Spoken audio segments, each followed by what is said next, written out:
एकता बहुजन समाज में हमारे महापुरुष बना के गए, वो एकता टूटनी नहीं चाहिए किसी भी कीमत पर। ये हमारे लोगों की जिम्मेदारी। इस देश में वो लोग भी शासन सत्ता में हैं जिनकी आबादी लोकतंत्र में मुट्ठी भर है, जिनकी आबादी 85% है, वो इसी साजिशों के कारण एकजुट न हो पाने के कारण इस देश में गुलामों जैसी जिंदगी जीने के लिए मजबूर हैं।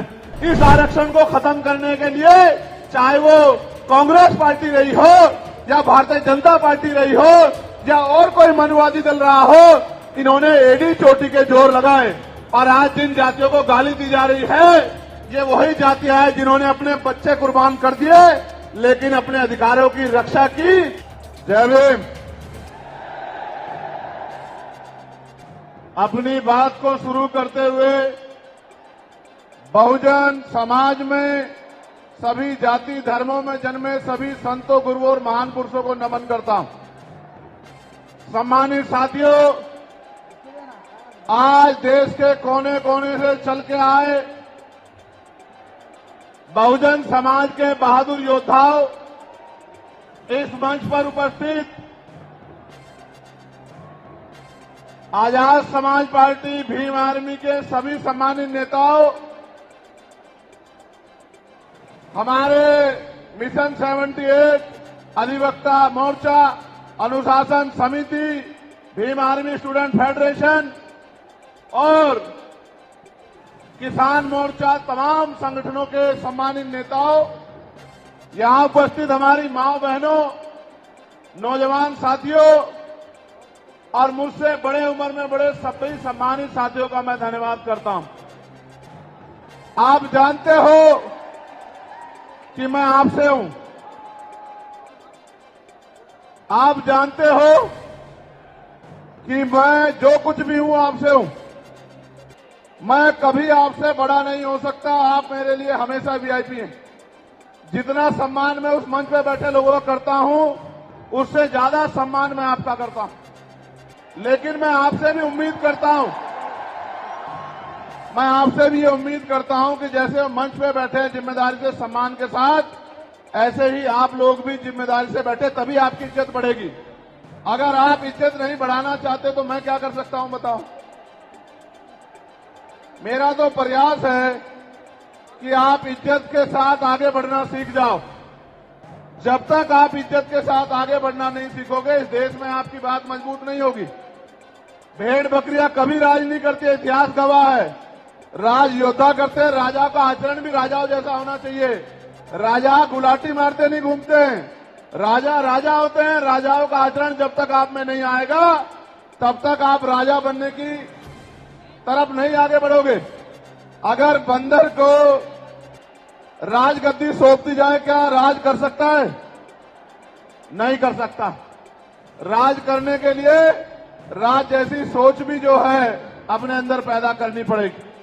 सम्मानित साथियों, आज का जो आंदोलन था, आप और मैं जानते हैं कि वो हमने रामलीला मैदान में रखा था। कौन से मैदान में?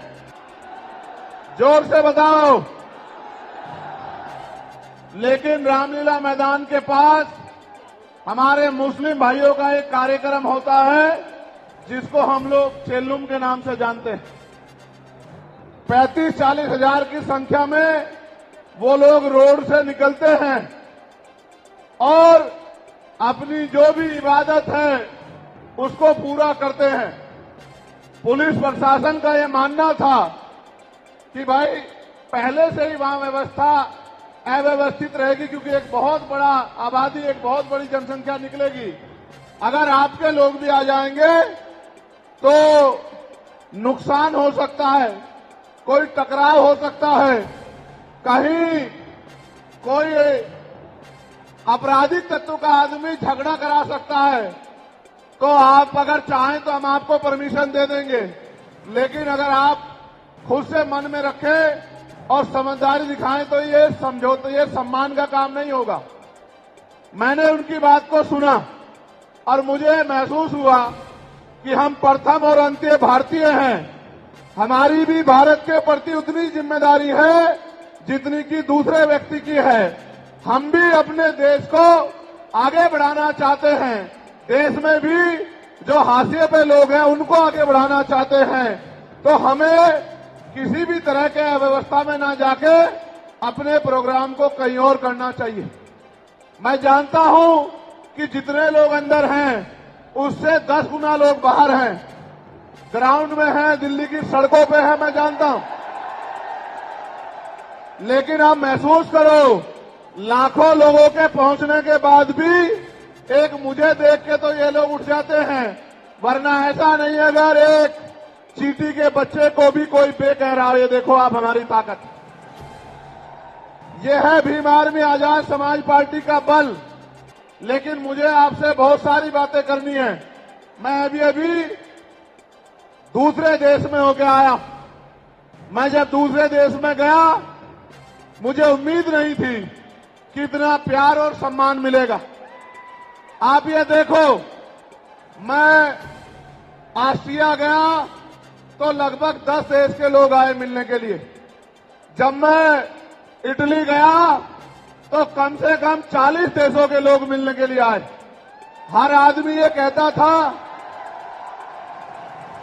कि भैया मैं अपने राष्ट्र की तरफ से, अपने देश की तरफ से, वहां रहने वाले बहुजन समाज के लोगों की तरफ से पैगाम लेके आया हूं कि भाई चंद्रशेखर आजाद हमारे स्टेट में भी आए, हमारी कंट्री में भी पहुंचे और आके अपनी बात को रखें। मैंने उनको कहा कि मैं आपके बीच भविष्य में आऊंगा, लेकिन अभी 11 तारीख को हमारी रैली है, लाखों की संख्या में हमारे लोग वहां पहुंचेंगे, तो मुझे पहले उनके बीच पहुंचना है, उसके बाद मैं समय निकाल के आऊंगा। उन्होंने मेरी बात को माना और 3 दिन का कार्यक्रम करके मैं फिर आपके बीच आ गया। जब यहां पहुंचा तो पता लगा परमिशन और इस तरह की व्यवस्थाएं खराब हो रही हैं। फिर मैं धन्यवाद दूंगा हमारी दिल्ली की टीम का, भाई हिमांशु जी का, भाई महेश जी का, उनके सभी साथियों का, जैन साहब का, कसाना जी का, जिन्होंने, समीर भाई का, जिन्होंने दिन रात एक कर दिया और इस परमिशन को करा के, सीपी सिंह जी का कितना बढ़िया प्रोग्राम आप सब लोग के लिए आयोजित किया। एक बार दोनों हाथ से तालियां बजा के दिल्ली की टीम का स्वागत करें। जब मैं दिल्ली का धन्यवाद कर रहा हूं तो देश भर में जहां से सबसे बड़ी ताकत हमें मिली है, मैं उत्तर प्रदेश की भी पूरी टीम का धन्यवाद करना चाहता हूं, क्योंकि हमारे हर एक आंदोलन में उत्तर प्रदेश अग्रणी रहता है। धन के आधार पे, संख्या के आधार पे उत्तर प्रदेश ने अपनी ताकत का एहसास पूरे देश को कराया है। तो मैं उत्तर प्रदेश के प्रदेश अध्यक्ष का, वहां हमारे राष्ट्रीय कमेटी के सभी साथियों का, जो राष्ट्रीय कोर कमेटी के लोग रहते हैं, प्रदेश के पदाधिकारियों का, जिला विधानसभा के संगठनों का, हमारे भीम आर्मी के प्रदेश अध्यक्ष जी का, सभी साथियों का भी बहुत बहुत धन्यवाद करता हूं। एक बार इनके लिए भी जोरदार ताली हो जाए। उसके बाद मैं और आप सब लोग मिलकर स्वागत करेंगे नगीना लोकसभा के लोगों का, जिन्होंने एक एक वोट डालकर आपकी ताकत को बनाने का काम किया। दोनों हाथ उठा के ताली बजा के स्वागत करें नगीना के लोगों का। नगीना के लोगों का धन्यवाद कर दूं? बताओ कर दूं या नहीं कर दूं? बताओ नगीना के लोगों की इज्जत करते हो नहीं करते हो? बताओ नगीना के लोगों का सम्मान करोगे नहीं करोगे? बताओ नगीना तुम्हारे दिल में है या नहीं है? बताओ। तो मैं नगीना के साथियों का भी बहुत बहुत धन्यवाद करता हूं। अब आज के जो आयोजक कमेटी है, मैं उनका भी धन्यवाद करता हूं। अब मैं आपसे आग्रह करूंगा कि मुझे आपसे बहुत जरूरी विषय पर बात करनी है। अगर आप बोलते रहेंगे या कोई भी शोर आएगा तो मेरी बात आप लोगों तक नहीं पहुंच पाएगी, इसलिए मैं आपसे आग्रह करूंगा कि आप शांत हो जाएं। ये जगह कम है, मैं जानता हूं, इस वजह से बार बार अव्यवस्था हो रही है। अगली बार हम जब राष्ट्रीय अधिवेशन करेंगे तो वो इससे बड़े वाले मैदान में जहां 50,000 लोग बैठ सकते हैं, जो इसके बराबर में है, 15 मार्च को अगला कार्यक्रम हम लोग वहीं करेंगे।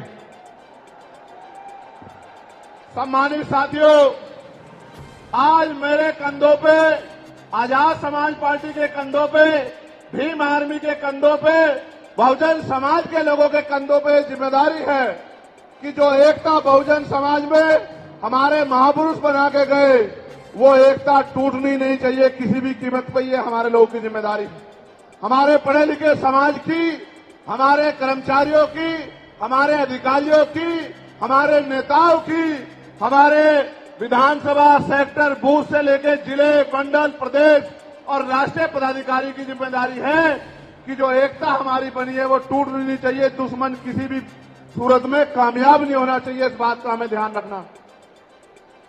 अब ये रैली करने की जरूरत क्यों पड़ी, ये आवाज उठाने की जरूरत क्यों पड़ी, इसके पीछे भी कई कारण हैं और मैं अपने नेताओं से यह आग्रह करूंगा कि वो आज के बाद कमर कस ले और गांठ बांध ले कि जो प्रयास भाजपा आरएसएस के लोगों ने किया है हमारी एकता को कमजोर करने का, किसी भी कीमत पे वो एकता कमजोर नहीं होनी चाहिए। इस बारे में आप लोगों को ध्यान रखना।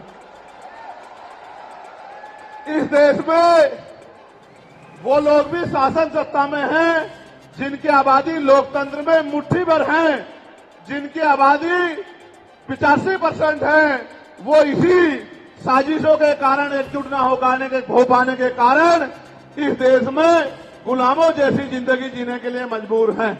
मैं बात कर रहा हूं शेड्यूल कास्ट के लोगों की, मैं बात कर रहा हूं शेड्यूल ट्राइब के लोगों की, मैं बात कर रहा हूं अन्य पिछड़े वर्ग के लोगों की, मैं बात कर रहा हूं मुस्लिम की, जैन की, सिख की, ईसाई की, बौद्ध की, तमाम उन लोगों की जिनको आज भारत में सम्मान की जिंदगी नहीं मिल पा रही। मैं बात कर रहा हूं महिलाओं की, मैं बात कर रहा हूं किसानों की, मैं बात कर रहा हूं मजदूरों की, मैं बात कर रहा हूं नौजवानों की। मैं पहले जो विषय है उस पर अपनी बात रखूंगा, फिर मुझे अपने दिल की बात आपको कहनी है। पहला जो विषय हमारा है, जिस पे हम लोग यहाँ इकट्ठा हुए हैं, उस पे हम लोग क्या करने वाले हैं, सरकार से हमारी क्या मांग है, सबसे पहले उस पर मैं अपनी बात रखूंगा। हमारी पहली मांग ये है कि 1931 के बाद इस देश में सभी जाति धर्मों के लोगों की जनगणना नहीं हुई है। जब तक जनगणना नहीं होगी तो ये नहीं पता लगेगा कि schedule caste, schedule tribe, backward के लोगों को कितनी उनकी आबादी और कितना सम्मान उनको मिल रहा है, कितनी हिस्सेदारी उनको मिल रही है। तो केंद्र सरकार जल्द से जल्द जातिगत जनगणना कराए। जब तक जातिगत जनगणना नहीं होगी तब तक सबसे पहले स्पष्ट ही नहीं होगा जो आज षड्यंत्र किया गया है और कुछ लोगों को जानबूझ के उनके मुंह से कहलवाया जा रहा है कि इस जाति का हिस्सा ये लोग खा रहे हैं, इस जाति का हिस्सा ये लोग खा रहे हैं, इस जाति का हिस्सा ये लोग खा रहे हैं। मैं चंद्रशेखर आजाद आपको वचन देके कहता हूं, अपने बहुजन समाज के सामने जातिवार जनगणना कराइए, उसके आंकड़े सार्वजनिक कराइए। अगर अंतिम पायदान पर रहने वाले जिनको डीएससी के भाई कहा गया है, जो हमारा परिवार है, अगर उनका 1% आरक्षण भी पॉइंट के बराबर भी कमजोर पड़ रहा होगा तो मैं वचन देता हूं कि इससे बड़ी रैली उनके समर्थन में हम लोग करेंगे। मैं फिर आपसे कह रहा हूं, आप याद करो, जब से इस देश में आरक्षण व्यवस्था लागू हुई है, इस आरक्षण को खत्म करने के लिए चाहे वो कांग्रेस पार्टी रही हो या भारतीय जनता पार्टी रही हो या और कोई मनुवादी दल रहा हो, इन्होंने एडी चोटी के जोर लगाए। और आज जिन जातियों को गाली दी जा रही है, ये वही जातियां हैं जिन्होंने अपने बच्चे कुर्बान कर दिए लेकिन अपने अधिकारों की रक्षा की और आज भी इस देश में आरक्षण बचा हुआ है, नौकरियां बची हुई है, हिस्सेदारी बची हुई है, राजनीतिक व्यवस्था कायम है, लोकतांत्रिक व्यवस्था है। तो धन्यवाद करना चाहिए उन जातियों का जिन्होंने अपने प्राणों का बलिदान दे दिया, लाठी डंडे खाए, गोलियां खाई, लेकिन अपने अधिकारों को छीनने नहीं दिया। सब लोगों को उनका धन्यवाद करना चाहिए। लेकिन दुश्मन का ये षड्यंत्र है और दुश्मन बड़ा समझदार है। दुश्मन जानता है कि 2 अप्रैल 2018 के बाद में ये दलित समाज एकजुट हो गया था। जब दलित समाज एकजुट हुआ तो वो ये सोचने लगे कि इनकी एकता को कैसे तोड़ा जाए। आप और मैं जानते हैं, जब हम मुट्ठी बनकर रहेंगे तो कोई हमारे अधिकारों को नहीं छीन सकता। लेकिन जब जब हम बट जाएंगे, एक उदाहरण के तौर पे बताता हूं, अगर आप झाड़ू की सिक्कों को इकट्ठा कर दोगे, वो सिक्के जो हैं एकजुट हो जाएंगे, उनको बांध दिया जाएगा तो वो सारा कचरा साफ कर देंगे। लेकिन अगर वो जो सिक्के होते हैं, अगर आपने उनको अलग अलग कर दिया तो वो कचरा साफ नहीं कर पाएंगे, वो खुद कचरा बन जाएंगे, उनकी कोई हैसियत नहीं बनेगी। इसलिए हमारे महापुरुषों ने बहुजन समाज में भाईचारे की बात की। और आप महसूस करो, बाबा साहब अम्बेडकर ने क्या नारा दिया? शिक्षित बनो, संगठित रहो और संघर्ष करो। हमें शिक्षित भी बनना है, संगठित भी होना है और अपने विरोधियों, बैरियों के खिलाफ संघर्ष भी करना है, अपने अधिकारों के लिए संघर्ष भी करना है। मैं जब देश के बाहर गया तो मैंने देखा कि वो लोग तरक्की कर रहे हैं, उनकी जिंदगी खुशहाल है, उनकी जिंदगी अच्छी बन रही है। लेकिन उनकी जिंदगी तो अच्छी बन रही है, लेकिन 75 साल की आजादी के बाद आज भी भारत में 80% लोग ऐसे हैं जो रोटी, कपड़ा, मकान से वंचित है, जिनको इज्जत की जिंदगी नहीं मिल रही। तो मैं ये देख रहा था, मुझे बड़ी खुशी हो रही थी। लेकिन जब मैं भारत की तरफ देखता हूं तो बड़ी निराशा हाथ लगती है। फिर ये महसूस करता हूं कि आज जो कुछ हमारे पास है वो हमारे महान पुरुषों की संघर्ष की वजह से है। अगर हमारे महान पुरुष संघर्ष नहीं करते तो जो आज हमें मिला है ये भी हमें किसी कीमत पे नहीं मिलता। आप जानते हैं, हमेशा आरक्षण के खिलाफ, चाहे सुप्रीम कोर्ट हो या मनुवादी दल हो, सब लोगों ने आरक्षण को समाप्त करवाने के लिए एड़ी चोटी के जोर लगा दिए। और इसका सबसे बड़ा हमला इस पे कब हुआ? जब 10% EWS लागू हुआ। मुझे माफी चाहते हुए कहना है कि हमारे दलों ने भी हाथ उठा के, जो हमारे पूर्व के दल थे, उनका समर्थन किया, जबकि वो आरक्षण पे सबसे बड़ा हमला था।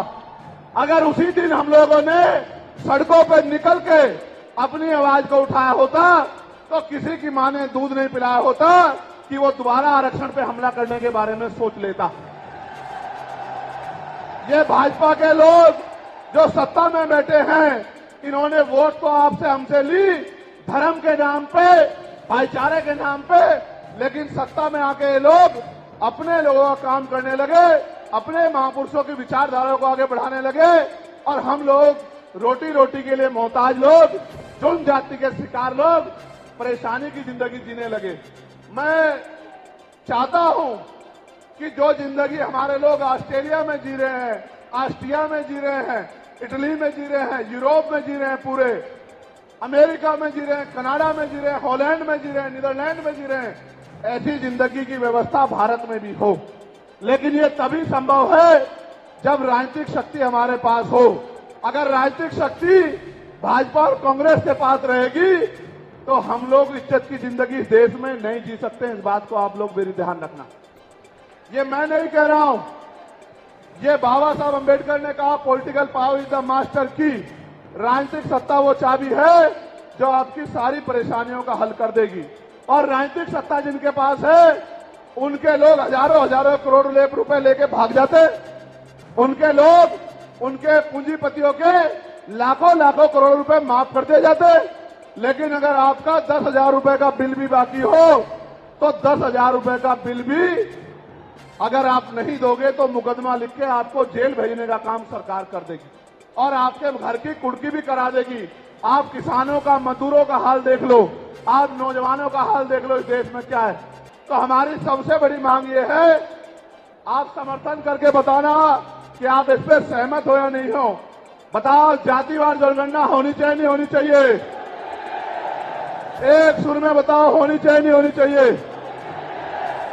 साथ साथ इस देश में जातिवार जनगणना के साथ साथ जितने भी सरकारी संस्थान हैं, चाहे वो जुडिशरी हो, जहां से हमारे खिलाफ लगातार फैसले आते हैं, चाहे वो आर्मी हो, चाहे वो और कोई सरकारी संस्था हो, सब जगह पे आरक्षण व्यवस्था लागू होनी चाहिए। बताओ, होनी चाहिए नहीं होनी चाहिए? दोनों हाथ उठा के बताओ, होनी चाहिए नहीं होनी चाहिए? बहुत अच्छी बात। साथ साथ हमारी ये भी मांग है, जो मैंने पार्लियामेंट में भी उठाई, कि निजी क्षेत्रों में आप इस बात को समझो गौर करके, इस देश में 2% सरकारी नौकरियां, कितने परसेंट? जोर से बताओ। 98% प्राइवेट सेक्टर है। कुछ ऑर्गेनाइज है, कुछ अनऑर्गेनाइज है। आप ये देखो, 2% में तो बंटवारा है, लेकिन 98% पे पुरानी सत्ता वाले लोग और आज की सत्ता वाले लोग सांप की तरह कुंडली मार के बैठे हैं। ना वहां SC/ST के लोगों का कोई प्रतिनिधित्व है, ना OBC के लोगों का है, ना ही मुस्लिम लोगों का है। तो हमारी मांग ये भी है कि अब समय आ गया है कि निजी क्षेत्रों में भी आरक्षण की व्यवस्था होनी चाहिए। होनी चाहिए नहीं होनी चाहिए? बताओ, दोनों हाथ उठा के बताओ, जोर से बताओ, होनी चाहिए नहीं होनी चाहिए? Very good, very good. साथ साथ हमारी ये मांग है कि प्रमोशन में रिजर्वेशन भी इस देश में लागू होना चाहिए। शेड्यूल कास्ट, शेड्यूल ट्राइब और बैकवर्ड के लोगों के लिए प्रमोशन में रिजर्वेशन भी सरकारी संस्थानों में लागू होना चाहिए। लागू होना चाहिए, लागू होना चाहिए? बताओ, जोर से बताओ। हमारी ये भी मांग है कि मंडल कमीशन की बाकी सिफारिशें भी लागू होनी चाहिए, क्योंकि जब तक मंडल कमीशन की बाकी सिफारिशें लागू नहीं होगी, तब तक पिछड़े वर्ग के लोगों को बराबर की हिस्सेदारी और सम्मान नहीं मिलेगी। हमारी ये भी मांग है, सरकार कह रही है कि क्रीमी लेयर लागू करना चाहिए, और जज साहब भी कह रहे हैं क्रीमी लेयर लागू करना चाहिए। मैंने पार्लियामेंट में पूछा कि भारत में कितने शेड्यूल कास्ट के लोग, शेड्यूल ट्राइब के लोग अरबपति बन गए, इसका डाटा आपको सार्वजनिक करना चाहिए, आर्थिक आंकड़े सार्वजनिक करने चाहिए। तब हमें पता लगेगा कि क्रीमी लेयर की स्थिति में हम आए या नहीं आए। आपको शायद जानकारी नहीं है, मैं आपको बताता हूं। आज भी बहुत सारे पदों को NFS करके, नोट फाउंड सुटेबल करके हमारे योग्य लोगों को नौकरी से निकालने का काम ये सरकारें करती है, क्योंकि कलम की ताकत उनके हाथ में होती है। जिनकी राज सत्ता पे कब्जा होता है, हमारे लोगों का राज सत्ता पे कब्जा नहीं है, इसलिए सारी योजनाएं हमारे खिलाफ बनती हैं। हमारी ये भी मांग है, जिस पर मैं गौर कर रहा हूं, सरकार ने कहा, मैं आज इस पर भी बोलूंगा। आज अगर मैं इस पर नहीं बोलूंगा तो हमारे लोगों को पता ही नहीं लगेगा देश में क्या हो रहा है। सरकार ने कहा कि वर्गीकरण लागू होना चाहिए। मैंने आपको बताया कि बातें तो बहुत लोग करते हैं, लेकिन जब आरक्षण पे हमला होता है, जब और किसी तरीके से आरक्षण को खत्म किया जाता है, जब गांव-गांव जाके लोगों को समझाने का प्रयास किया जाता है, तब जिन जातियों को आज सरकार के इशारे पे गाली दी जा रही है, उनको ही उन्हीं की जिम्मेदारी मान के लोग घर में बैठ जाते हैं कि भाई यही आरक्षण की रक्षा करेंगे, यही अधिकारों की रक्षा करेंगे। लेकिन सच ये है, अगर सरकार की मंशा वर्गीकरण के जरिए वास्तविकता में निचले पायदान पे बैठे अंतिम व्यक्ति को ऊपर उठाने की होती, तो जिस तरह से 10% आर्थिक आधार पर आरक्षण की व्यवस्था की गई थी, 10% आरक्षण की व्यवस्था DSC के भाइयों के लिए, DSC परिवारों के लिए सरकार कर सकती थी। उनका कोई मतलब नहीं बैठता था कि इन्हीं में टुकड़ा डाल दे, क्योंकि सरकार जानती है इनमें बंटवारा हो जाएगा तो इनके खिलाफ आंदोलन आसान हो जाएगा, इनको पता भी नहीं चलेगा कब इनके अधिकार खत्म हो गए? मैं आपसे कहना चाहता हूं, सरकार बताए उनके पास वर्गीकरण की क्या पॉलिसी है, किस आधार पे वो वर्गीकरण करना चाहते हैं, कौन से आंकड़े उनके पास है, कौन से डाटा उनके पास है। मैं सरकार से जानना चाहता हूं, सरकार कमेटियां बना दे और वर्गीकरण किस फॉर्मूले पे करेगी ये भी बता दे। हम सरकार को भी सुनना चाहते हैं। अभी देश में पिछले दरवाजे से कुछ नहीं होगा, जो कुछ होगा आमने सामने होगा। अगर हमारे अधिकारों की बात आएगी तो लड़ाई आमने सामने लड़ी जाएगी। सरकार ये भी बताए क्या वह रोस्टर में बदलाव करेगी, क्या सरकार रोस्टर में बदलाव करेगी, सरकार बताएगी। हमारे लोग तो अभी सही तरह चीजों को नहीं जानते हैं। मैं ये भी विश्वास दिलाता हूं, स्पेशली डीएससी के भाइयों को कह रहा हूं, मेरी बात को गौर से सुनना। स्पेशली डीएससी के भाइयों को कह रहा हूं, उन जातियों को जो लोग आंदोलन कर रहे हैं, आपको एहसास नहीं है, जब देने की बारी आएगी हम बताएंगे अपने भाइयों को किस तरह से आगे बढ़ाया जाता है, किस तरह से उनकी हिस्सेदारी दी जाती है। अभी तो हम पे देने कुछ है ही नहीं। मैं आपको विश्वास दिला कहता हूं, डीएससी के जो हमारे भाई हैं, वाल्मीकि समाज के भाई हों, धानुक समाज के भाई हों और बागड़ी समाज के भाई हों और किसी सैसी समाज के भाई हों, मैं चंद्रशेखर आजाद वचन देके कहता हूं बहुजन समाज के सामने, ये हमारी आपसी बातचीत है। आप दुश्मन के इशारों पे काम मत करो। हम लोग बैठ के अपनी लड़ाई को निपटा लेंगे। हम लोग अपने आप बैठ के चर्चा करके आपके साथ बैठ के, अगर कहीं हमें कुछ डर भी है, आप चीजों को नहीं समझ पा रहे हो या हम लोग समझा नहीं पा रहे, अगर आपको अधिकार मिलता है तो बताओ। हमारे किसी व्यक्ति को तकलीफ है क्या? बताओ। अगर हमारे डीएससी के भाइयों को अधिकार मिलता, बताओ, हाथ उठा के बताओ, तकलीफ है क्या हमें किसी को? ये इतना बड़ा जन समूह गवाही दे रहा है, अगर डीएससी के भाइयों को कुछ मिलता है तो हमें तकलीफ नहीं है। लेकिन हम इस सरकार की मंशा को जानते हैं, हम इस सरकार को जानते हैं, इनके चरित्र को जानते हैं। ये देना कुछ नहीं चाहती, ये तो इसको अटका के रखना चाहती हैं। आप ये देख लेना, इन्हीं के कुछ लोग पायलट सुप्रीम कोर्ट चले जाएंगे। जैसे उदाहरण के तौर पे गौर करो, 69,000 शिक्षक भर्ती में सरकार ने 20,000 पदों पे घोटाला किया। हम लोगों ने आंदोलन किया तो सरकार ने 6,800 नियुक्ति की लिस्ट जारी की। फिर अपने लोगों को हाईकोर्ट भेज के उस पर रोक लगवा दी। फिर हाईकोर्ट पे फिर हमारे लोग लड़े तो उन्होंने कहा दोबारा लिस्ट जारी करो, इनको अधिकार मिलना चाहिए। तो वोट लेने के लिए हमारे लोगों के सामने कहा कि भाई मिलना चाहिए, हम समर्थन करते हैं। लेकिन अपने लोगों को सुप्रीम कोर्ट भेज दिया और सुप्रीम कोर्ट में इनके बैठे जजों ने फिर से उस पर रोक लगा दी। इसलिए हमें इनकी नीयत पे शक होता है। मुझे डर ये भी है, अगर ये अधिकार स्टेट गवर्नमेंट को दे दिए गए तो ये कॉन्स्टिट्यूशन का तो बहुत बड़ा वॉयलेशन होगा ही, 340 का, 341 का, लेकिन AB का। लेकिन सबसे बड़ा खतरा ये है कि कल जो सरकार सत्ता में आएगी वो किसी भी अन्य जाति के लोगों को शेड्यूल कास्ट में उनको शामिल करके आपके पूरे अधिकार को छिन-भिन कर सकती है।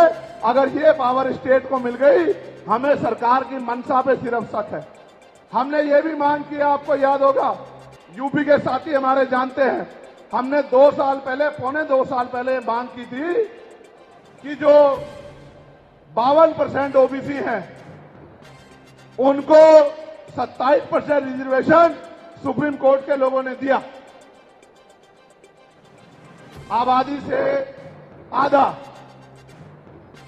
सुप्रीम कोर्ट ने मंडल कमीशन की रिपोर्ट के बाद ना चाहते हुए सरकार ने कर दिया, तो सुप्रीम कोर्ट ने अपने तरीके से रोक लगा के 27% दिया।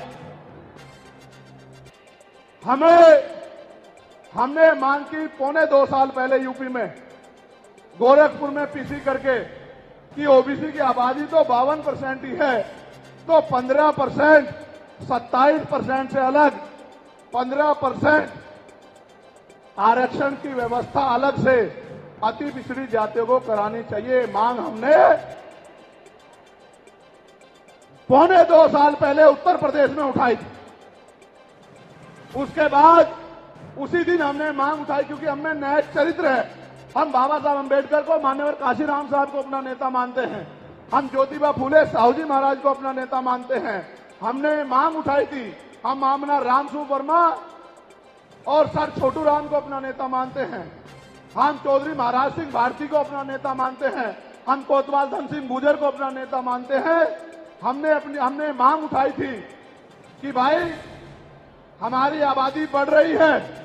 2011 के बाद जनगणना नहीं हुई और जो जनगणना हुई उसके आंकड़े जारी नहीं हुए।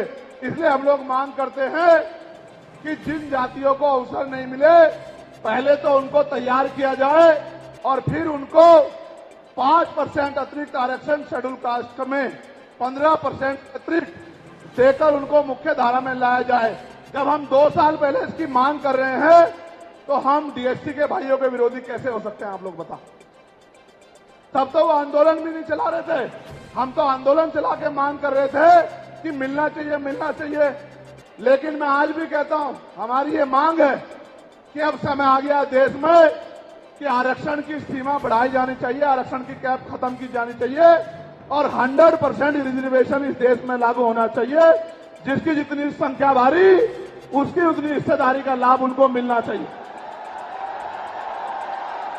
आप फिर कह रहा हूं, जातिगत जनगणना कराओ और 100% आरक्षण करो। मैं तो स्वर्ण जातियों का सबसे बड़ा हितैषी हूं, उनको 10% आरक्षण क्यों दे रहे हो? मेरी ये मांग है। मैं तो अपने लोगों के आरक्षण में से भी उनके लिए मांग करता हूं। उनकी आबादी तो 15% भी नहीं है। मैं ये कहता हूं कि उनका अलग से ब्लॉक बना के उनको 20% आरक्षण सरकार को देना चाहिए और 80% आरक्षण को SC, ST, OBC के लिए फ्री कर देना चाहिए। जबकि काशीराम साहब तो 85% की बात करते थे, लेकिन मैं समझता हूं कि उनमें भी लोग गरीब हैं, इसलिए मैं उनका 5% और बढ़ा रहा हूं। लेकिन पहले देश को ये तो बता दो, जातिगत जनगणना करा के, कि भाई अभी तक उनका प्रतिनिधित्व कितना है, अभी तक उनकी सरकारी नौकरियों में हिस्सेदारी कितनी है और कितनी कमी उनकी है जो आपने 10% उनको दे दिया। आज हम लोग एक और मांग भी उठाते हैं कि कास्ट का आरक्षण बढ़ा के उसकी संख्या के आधार पे 25% करना चाहिए। बताओ सहमत हो नहीं सहमत हो? जोर से हाथ उठा के, दोनों हाथ उठा के बताओ सहमत हो नहीं सहमत हो? तो ये हमारी वो मांगे हैं जिनके लिए आज हम लोग यहां इकट्ठा हुए हैं। और हम इकट्ठा नहीं हुए आज तो मजबूरी या अपने देश से प्यार था कि हमने अपने आंदोलन को बदलाव कर लिया। अगली बार अधिवेशन तो होगा इंदौर में, लेकिन जब तो इस बार एक और बड़ा आंदोलन रामलीला मैदान में, और रामलीला मैदान से अपनी ही पार्लियामेंट का घेराव करके अपनी मांगों को उठाने के लिए हम